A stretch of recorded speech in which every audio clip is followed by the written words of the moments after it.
कहाँ के रहने वाले हैं? ये कोडरमा का रहने वाला है। कोडरमा में सतगावा प्रखंड। ऐसा है कि आप यहाँ कुछ चलाते हैं? ये हजारीबाग। आपको अचानक क्या लगा कि हम जाके फिर कोडरमा से लोकसभा के चुनाव लड़े? ये हम कोडरमा का ही रहने वाले हैं। जरूरत महसूस हुआ? जी जरूरत महसूस हुआ। पानी छोड़ के क्या सर? मतलब जो अपना काम कर रहे हैं उसको छोड़ के अचानक राजनीति में आने का क्या होगा? देखिए राजनीतिक में जब तक शिक्षित वर्ग नहीं आएंगे, क्योंकि शिक्षित वर्ग नहीं आएंगे तो समाज में सुधार नहीं होगा और शिक्षित वर्ग को एक कदम उठाना होगा। क्योंकि 2019 में जब शिक्षा विभाग में बहुत सारे भर्तियां आए थे, जिसमें से जब उस पर अमेंडमेंट के बारे में रघुवर सरकार के बारे में बात हुई थी, तो वहां पर भी विद्यार्थियों पर बेझिझक लाठीचार्ज किया गया था। हम एक शिक्षक के नाते एक विद्यार्थी भी रहे, अब विद्यार्थी है भी, अभी भी जेपीएससी का हमने एग्जाम लिखा है। जेपीएससी के एग्जाम में आपने देखे होंगे कि किस तरह से धांधली किया गया है। तो केवल एक शिक्षित वर्ग जब आवाज उठाया जा रहा है तो उसे दबाने के लिए लाठीचार्ज किया जा रहा है।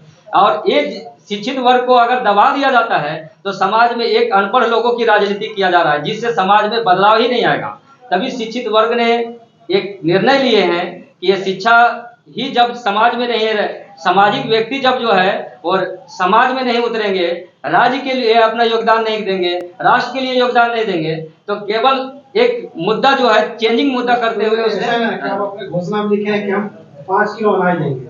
जी वो तो पहले से सरकार 5 किलो से विकास अनाज से नहीं, विकास होगा विनाश होगा?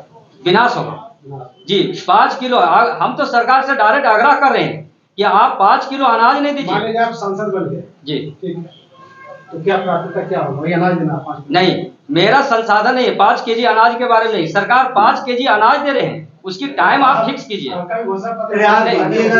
मेरा घोषणा पत्र में है कि 5 केजी अनाज के अलावा आप किसानों की संसाधन दीजिए, जैसे डीजल की व्यवस्था दीजिए, आप बीज भंडार दीजिए, ताकि बीज के लिए, ताकि वो 5 किलो नहीं 50 किलो अनाज उगा सके।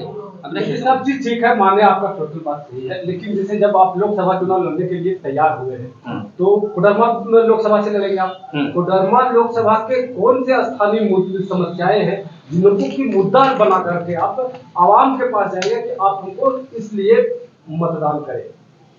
स्थानीय मुद्दे, स्थानीय समस्या जिसे आप शिक्षा तो पूरे देश के लिए आवश्यक है। देखिए जब तक शिक्षा एक बड़ी मुद्दा है, शिक्षा एक बहुत बड़ी व्यवस्था है। शिक्षा में आमूलचूल परिवर्तन की आवश्यकता है। देश में अभी भी थोड़ा विकास हुआ है, शिक्षा के स्तर में भी बढ़ोतरी हुई है, लेकिन उतना काफी नहीं है।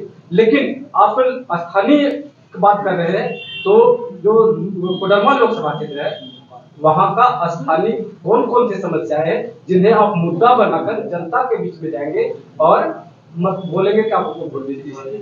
देखिए कोडरमा लोकसभा के अंतर्गत जितने भी स्थानीय मुद्दा है वो स्पष्ट रूप से दिख रहा है। और वो स्थानीय मुद्दा आ गया जैसे जल, जंगल, जमीन, स्थानीय समस्या आ जाता है। जैसे अभी किसी भी व्यक्ति को जाइए, एक कर्मचारी तक का भी आप जाइएगा तो वहां पर देखिए रसीद नहीं कट रहा है, तो वो समस्याएं आ रहा है लोगों में।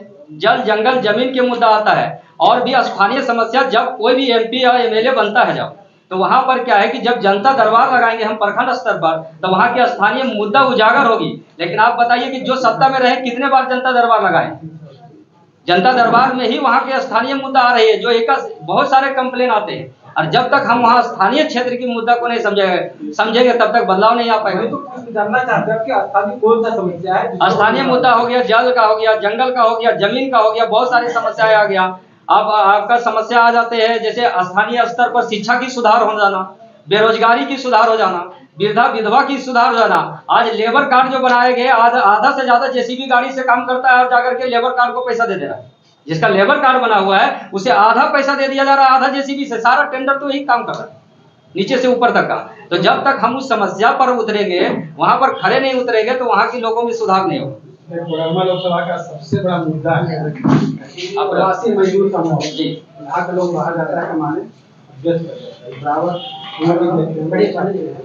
उसका 100 लाने में आफत रहता है। उसका परिवार चंदा करता है या कोई पैसा डोनेट करता है तो उसका 100 आता है।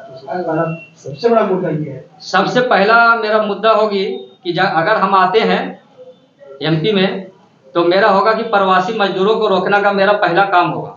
क्योंकि आखिर क्या मजबूरी हुआ कि आखिर वो अपने क्षेत्र में 40% खनिज संपदा देने वाला हमारा राज्य, जो सोने की चिड़िया बोल रहा था, आज जो है उसमें क्या खोखलापन आ गया है जो आज सुधार नहीं हुआ है। और इसकी सुधार के लिए वहाँ अबरक का है, अबरक का जो एक खनिज संपदा में पूरे भारत में नाम जाने जाते हैं, उस पे एक्वायर करके वहाँ जितना तक हो सके उसकी रोजगार की अवसर को खोला जाएगा। उसकी में क्या है कि और भी जितने भी प्रकार के पत्थरों का खनिज संपदा से भरा हुआ खनिज पत्थर का है, वो पत्थर के क्षेत्र में भी सुधार किया जाएगा और उस पे वहाँ स्थानीय लोगों को दिया जाएगा। और स्थानीय लोग अगर बाहर से बहुत सारे मैन्युफैक्चरिंग कंपनी है या फैक्ट्री जो टेंडर लेंगे, उसका सिर्फ एक ही दावा होगा कि वो जिस क्षेत्र में अपना मैन्युफैक्चरिंग या फैक्ट्री का काम करेंगे, वो क्षेत्र में उसका केवल स्थानीय लोग का ही वहां जॉब मिलेगा, वो भी एग्रीमेंट पर पेपर, एग्रीमेंट पर उसको जमीन दिया जाएगा। ये नहीं कि एक बार जमीन दे दिए और उसका खानदान का खत्म हो गया, उसके बाद मर जाने के बाद फिर वापस जमीन नहीं मिलेगा। जमीन एग्रीमेंट पर होगा और उसका रिपीट होगा। आप कोडरमा से लड़ रहे हैं, अच्छी बात है। कितना पंचायत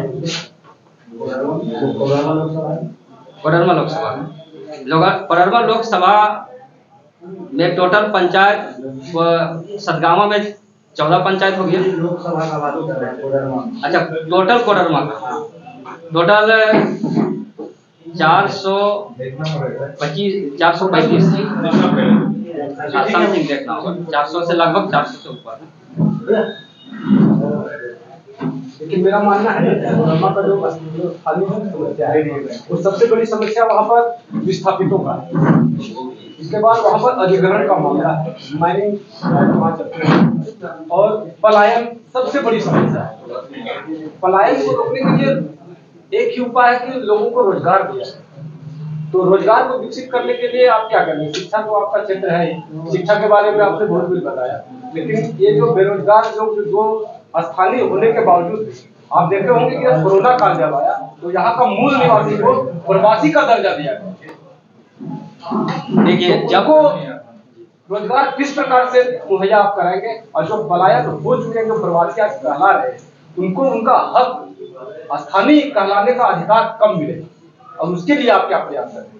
देखिए, स्थानीय जो प्रवासी मजदूर हैं जो जा चुके हैं, उसे तो आग्रह करेंगे कि अपने क्षेत्र में आप एक बार हमें आने दीजिए, उसके बाद हम उसके लिए सारे अमेंडमेंट करेंगे कि क्षेत्र में देखिए कुछ भी बिगड़ा हुआ चीज़ों को सुधारने में समय लगता है, और सुधारने के लिए वहाँ पर हम जितने भी प्रवासी मजदूर की एक मीटिंग करेंगे, बैठेंगे, उसकी स्थानीय समस्या क्या है, और वहाँ पर हम एक घोषणा करते हैं कि हम अगर एमपी हैं तो हमारी 90% सैलरी डेवलपमेंट में दे दिया जाए। केंद्र सरकार को लिख के एग्रीमेंट करते हैं कि हमारा क्षेत्र जो है लेकिन विकास हो, लेकिन इस विकास के क्षेत्र के लिए स्थानीय अब रह गया कि वहाँ स्थानीय समस्या किस कारण से प्रवासी मजदूर गए। आखिर यहाँ पर अवसर जॉब का नहीं खोला गया है, यहाँ पर स्थानीय कोई भी प्रकार की फैक्ट्री नहीं है, माइनिंग की साधन को वहाँ के स्थानीय लोगों को नहीं दिए, किसी बाहर के लोगों को टेंडर दे रहे, बाहर के लोग मजदूर कर रहे हैं, यहाँ के मजदूर बाहर जा रहे हैं। तो वो सारे साधनों को हम वहाँ पर दुरुस्त करेंगे और वहाँ के स्थानीय लोगों की स्थानीय समस्या के आधार पर स्थानीय को पहला प्राथमिकता हो।